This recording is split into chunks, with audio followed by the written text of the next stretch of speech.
All right, looks like we are live. Good morning, everyone. Happy Monday, October 6th. It's a great month. It's one of my favorite months of the year, and I know, JP, that resonates for you too. It's also one of my favorite quarters of the year because it's like a final sprint to make sure that everything is locked and bolted for the next year. We have an awesome topic for you today, but before we dive into what the topic is, my name is Nina Brennan. I'm joined by Jonathan Poransky, my co-founder. We're the founders of Scaling Lean. And every day, Monday, Wednesday, Thursday, Friday, we go live, just sharing the ins and outs of what it takes to build online marketing and sales systems for service-based businesses, coaching businesses, info product businesses, etc. We've seen a huge shift over the last couple of years, and it's been awesome just to kind of like document what we're seeing and what's working, what's no longer working, and what's being recycled and upcycled into like the ecosystem now. But today, what we're going to be talking about is a little bit of leadership, mindset, and clarity. And I think it's very big, especially the more that we talk to our clients, the more that we realize we have to go deep in this topic of clarity, vision, mission, and being a staple as a leader inside of your company. So with that being said, I'm going to pass it over to JP. You could really just dive deep into like where this idea came from, and then we can go from there. Yeah, absolutely, Nina. This is going to be a great topic today to kick off the week, and still in that brand new quarter four energy, right? So yeah, let's hop in. So about 2 weeks ago, we had our 4 weeks to profit cohort, right? And for those of you who aren't familiar with that, really what it does is helps you gain your first or next 5 clients in 28 days, right? So inside of this container, we generally attract folks that are either looking to launch their offer and or folks that already have an offer. Maybe they have some momentum, but they're looking to build a little bit of predictability. We help them build the 3 C's business model, which is for us the coaching, community, and course, right? So lots of epiphanies come through this 4 weeks to profit cohort, but the number one thing that we really focus on is the power of one, right? So focusing on one platform, one offer, and just getting ultra clear on what you want your business to look like, and ultimately what you want as a human being, right? So we dive deep into your purpose, we get clear on your client avatar,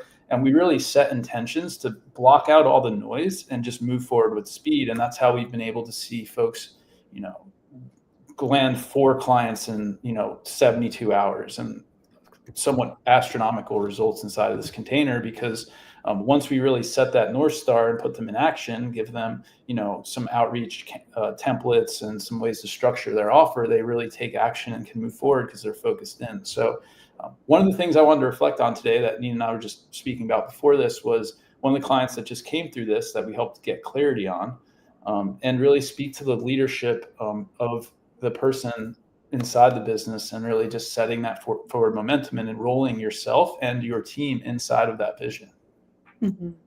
Yeah. So let's tell a little bit of the backstory of like how this transpired. And like, I don't know if our client's going to be okay with us talking about it. I know you had the conversation with her, but I just want to kind of preface the story of like how it happened, what the conversation looked like from a coaching standpoint of you being the coach and her being the mentee, and how you guys came to this conclusion of the outcome of laser focus, focusing on one, not splitting time and energy, and bring it back to focus rather than kind of scattered energy. Absolutely. Yeah. So long story short, this person that was in the 4 weeks to profit cohort decided to join our Revenue Lab consulting offer.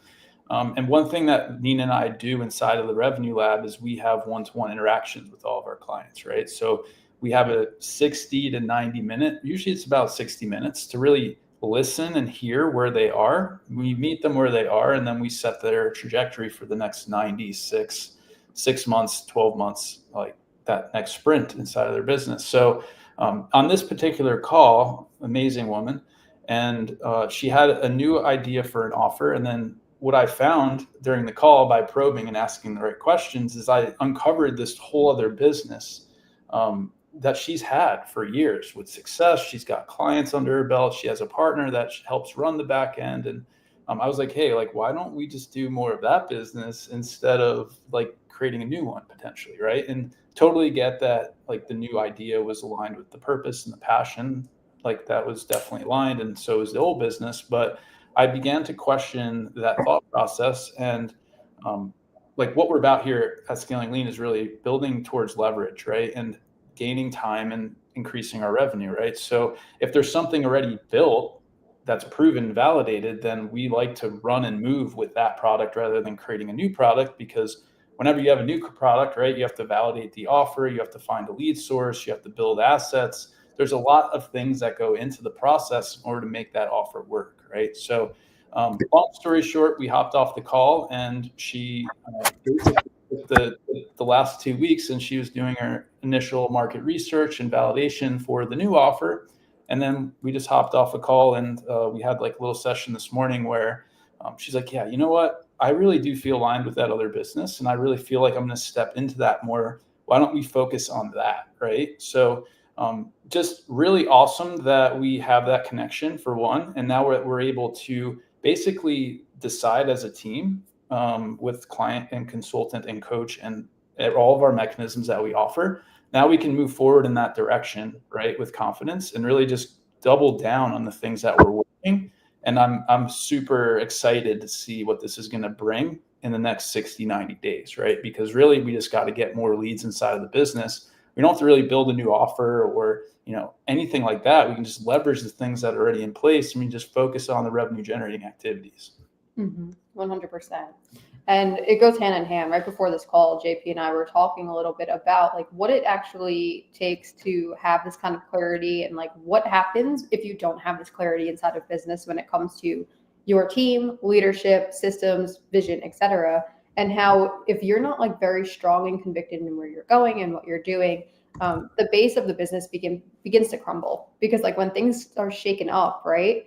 People are looking at you, whether it is like what you were saying before, of like connecting with the partners and talking about it, and your team members, or in this case with our client, it's more so of like her partner, who's an affiliated partner, and her niece, you said, or her daughter?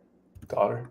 And it's like, if you're not like moving with like conviction in the direction that you're supposed to be going with the business, it has other people insecure about like where they should be going, what they should be focusing on, and if it's like the vision for them.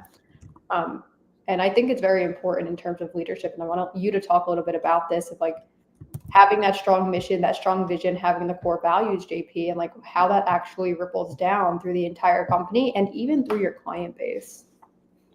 It's top to bottom, right? I mean, if you don't have the conviction, you can see it in content even, right? At least I can, right? Over the years, we've had a trained eye. But 100%, it's definitely something that's really important. And it's important to enroll yourself daily. I know last week we talked about, like the 90-day sprint that we do, and the traction book that we align with, and SMART goals and stuff like that. All of that is the core foundation. And then once you really set yourself on that mission, it's just important that you don't, you just keep doing that one thing and learning from yourself and looking within to see like, what am I potentially like pivoting out of or not doing, right? So in the scenario I just explained with this client, we actually did uncover on the first call that she potentially might be facing a little bit of resistance in the sales process, right? And her pricing, right? She's like, I don't know if the product's even worth this, right? So that potentially could have been, and we're still uncovering that, is potentially the root cause of pivoting into this new idea, right? So we've seen that many, many times, Nina, right? Where, we have a working model and then we pivot into new things because that's comfort, right? Instead of embracing the thing that we need to get better at, whether that's ads, sales, posting more, reaching out to more people, whatever that one thing is. We've seen this so many times where we go up this big hill, we start having success, and then we go back down into the valley and then keep looping up and down instead of like just continuing through and growing. Mm-hmm. Yeah. And I think the matter is with this too, JP, it's like things that come with ease are usually the things we like to move towards. So it's like the things that we like, especially in terms of like splitting business, splitting focus. It's like, instead of just like putting focus into like one thing, we kind of like backslide, or what's that, upper limit ourselves in terms of like not moving into like the discomfort. And a lot of times what we see with like newer entrepreneurs, it's like they find some success, and then they bring themselves back down to baseline of like, okay, I can't be that successful because it's either hard, it's uncomfortable, there's new things that we need to learn.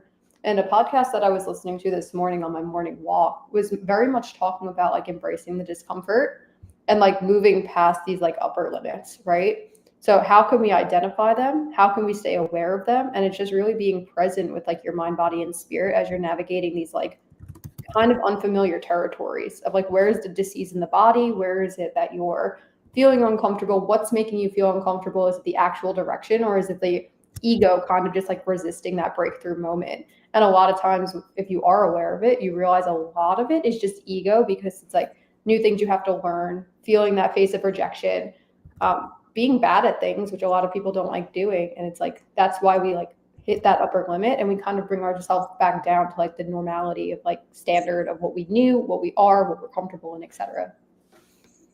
Absolutely, 100%. It's something hard to face, and we've been through some cycles of it. I even, all the way back to childhood, when I think about the different levels of success that I achieved inside of like some of the sports I was playing, and as I began to grow into my adulthood, right, like we hit these new levels of success, and we can have a tendency to start to burn those things down, right, and pivot into new directions. It could be in the form of like moving somewhere else when you have an awesome environment where you're at, or it could be like leaving a job when you're having massive success and you're starting to hit that next level inside of the management team, or it could look in like on the marketing and business side. Maybe you get comfortable spending $100 in ads and everything's working, and then you stop running them, or you just let them coast, right, instead of going 200 or 300, right? Mm-hmm.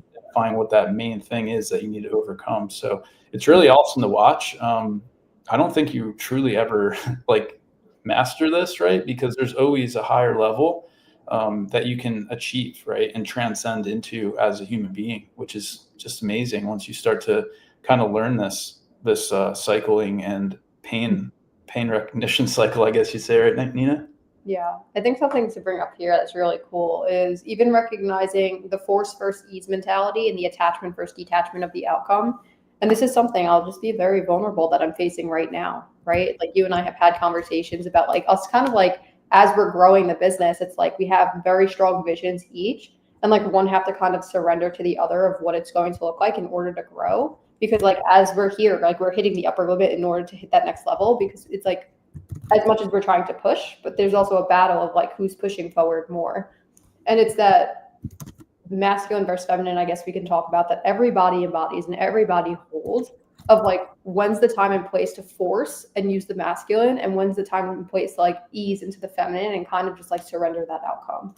And that's like what I'm personally going through right now, is like, okay, maybe it's time to just like surrender into that like ease and flow, and kind of let your masculine thrive in that next level. And like there's times where like you step more into like the feminine and you let me step into the masculine and do like the pull and the drive. And I feel like it's very crucial in the environment of business to know when to like attach and run and detach and flow. And like that has been a game changer for me inside of business and just life in general, just like making sure that you're catering to like what should be catered to at the time and place. Absolutely. Yeah. There's so many different components and layers of the onion here, right? I mean, And personally, we're going in a weird direction, but we got it. professionally, physically, it's like it's all leads into itself, because business growth is 80% personal development, 20% actual tactics. Mhm. We've heard this and really witnessed it with real data in real time, right? Mhm. So it's really awesome to be part of this journey, and that's, as an entrepreneur, that's what I truly love, right? It's just continuously solving problems and figuring out the root cause of what that problem is, and you get to really know yourself in the process, which Yeah. is even more amazing, right? Yeah, for sure. And like I know that we started this conversation with like helping our clients see clarity and focus and being able to lead from that standpoint of helping other people get there. And that's what we're in the business of doing, that is helping people clear their mind, clear their space in order to get to the next level. And a lot of the clients that we work with are also in that same space and vein of like their coaches, their agency owners, and they're helping other people on the journey to get to XYZ outcome. And I want to know from your perspective, I know a lot of the answer already, but I want our people to know, what is it that you do that brings you back to equilibrium and or keeps you in a state of like wholeness in order to lead in scaling, lead in business for our clients, etc. Yeah, it's definitely, that's kind of a hard question, but for the most part, I need to stay active at least 5 hours a week. So for me, it's cycling. I don't say I can't run, but I despise running, right? So for me, getting out on the bike, getting like 15, 20 miles in, that really helps me out just with mental clarity side of things. As far as business, just practicing and visualizing like our goals and trying to like eliminate all noise outside of what that is, right? And really leaning into the things that will complement where we're headed, right? And just staying aligned with, one or two sources really to stay on the right trajectory, right? Because as we allow other influences to come in, that's when I've noticed myself starting to pivot into different ideas and different models, where if we just stay focused and somewhat focus on the mundane and becoming a master at what we're on the path to do, that's when true expert level is achieved, and that's when success happens, right? So really just keeping the brain as clear as possible with minimal influences from outside people that really aren't aligned with the vision, and also just having time with myself, riding the bike, getting energy outward, getting in some fresh air, drinking a lot of water, right? It might sound kind of silly. You might have heard this before, but those things for me go a very, very long way. Mm-hmm. How about you? No, I was going to say, I could completely agree with that. Definitely stillness of the mind and having a morning routine that puts you into a proactive mindset rather than reactive. In business, there's a lot of things that are coming at you all the time. And being able to like kind of set the momentum for the day. And some people are like, forget a morning routine. It doesn't have to be long. It doesn't have to be expansive. But I realized for myself, and I think when we first met JP, we used to make fun of it, like hot girl walks in the morning. It's like, ever since coming down to Arizona again, like I had to switch up my routine because I'm not in Colorado. I'm down here for the month. And just making sure that I'm outside in the sun and I'm doing between like 3 and 5 miles in the morning before I even open my laptop or open my phone, really. Like the only thing I'll open is Spotify so I can like listen to a podcast. And it puts me in a good mindset to make sure that I'm approaching everything from a calm state rather than a reactive state, proactive of knowing exactly what I'm going to be doing throughout the day, by scheduling everything from Sunday through basically Sunday, and then just proactively doing that. You also know that I'm big into yoga, which brings me back into like mindfulness and meditation, and making sure that before bed I'm stretching every day, because if I go to bed and I like feel achy in the morning, I don't have that like great mindset like, oh yeah, I want to get up and walk. So making sure that I'm taking care of the body and the mind in like physically so that I can mentally like move throughout the day, because everything is one system, one unit that we have to like move mind, body, and spirit. And that's how you become like a good leader, is taking care of yourself internally and externally. Yeah, that's really just what it is. 100%. Well, man, this one started off the kick for the start of the new week. Super grateful for those of you who are still here with us. Don't see any comments on mine, and I don't know if you do on yours, but got some exciting news coming this week. It's for Scaling Lean. We're working on a new promo. So keep an eye out for that. We'll be releasing it likely inside of our free communities first, and then it'll come outwardly on the email list and also on socials. But yeah, it's going to be one of the amazing assets that we've used to really grow our brand effectively, and also our highest level one-to-one clients, revenue share clients, have had massive success with this asset. So we're looking to bring it forward in the form of a masterclass. So again, keep an eye out for that. Should be an exciting journey over the next 7 to 10 days. Mm-hmm. And Nina, do you have any last words before we head out? We will see you guys on Wednesday at 9 o'clock Mountain Standard Time. 9 o'clock PST. I'm sorry. Different time zones. Always with that, man. If you haven't joined our 4 Week to Profit community yet, it's a free community. There's free assets in there. We're helping people go from 0 to 10K consistently to 30K plus inside of business, whether you're coaching, consulting, and or agency. That's really what we do here at Scaling Lean, is helping you scale to whatever number it is that gives you leverage and freedom for your business with lean teams, lean system, high profit margin, with a lot of the innovation that's coming out with AI and tech and automation. I know that's a mouthful, but it's pretty simple at the end of the day. Grow and scale your coaching business to whatever number that gives you leverage, time, freedom, and just gratitude for this life. So with that being said, we will see you inside the community. If you haven't joined yet, drop the community below and we'll send you the link. That said, we'll see you on Wednesday.